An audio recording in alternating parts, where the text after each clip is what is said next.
How to mute someone's story in Facebook. Hello everyone, welcome to this channel. I'm here to help you out today. So without delay, let's get started.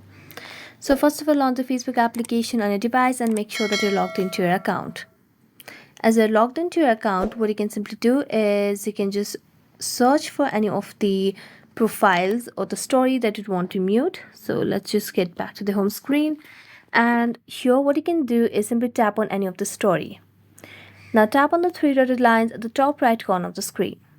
Here you can see there's no option over here to do anything else, but here you have an option to mute this particular person's story.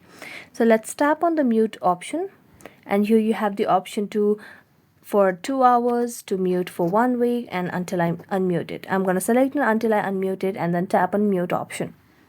So as you do that, you'll be able to mute someone's story on Facebook. So that's it. Thank you so much for watching this video. See you next time.